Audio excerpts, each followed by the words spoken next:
ఒక క్వశ్చన్ అడగొచ్చా? అక్కడ నించోబెడదాం అనుకున్నాం కానీ ఇప్పుడు టైం అయిపోయింది కాబట్టి.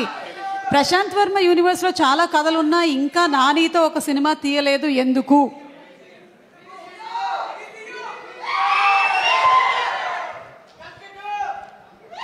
అందరికీ నమస్కారం అండి.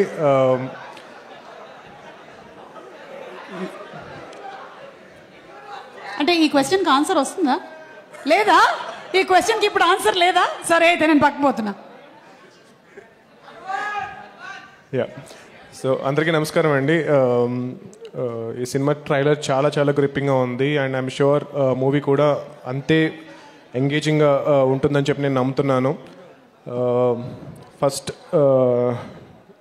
వాల్ పోస్టర్ సినిమాలో నన్ను డైరెక్టర్గా నాని గారు ఇంట్రడ్యూస్ చేశారు అండ్ దాని తర్వాత శైలేష్ కానీ, దీప్తి గారు and now Ram Jagadish.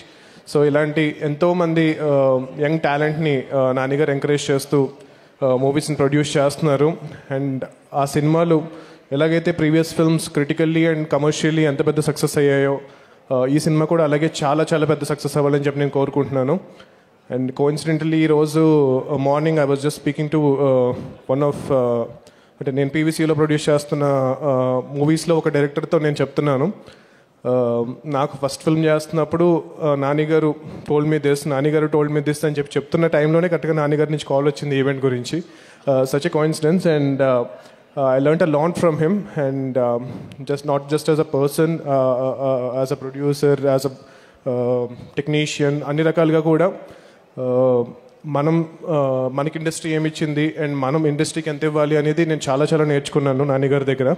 Thank you so much నానిగారు, Prashanthi garu for encouraging me with my first film. And today ఈరోజు నేను మీ ముందు నుంచి ఇలా మాట్లాడుతున్నాను, ఒక యూనివర్స్ క్రియేట్ చేయగలుగుతున్నాను. నేను కానీ శైలేష్ కానీ he is creating one more universe and that is all because of Nani garu. And thank you so much. Jai Hanuman, జై హింద్. Thank you.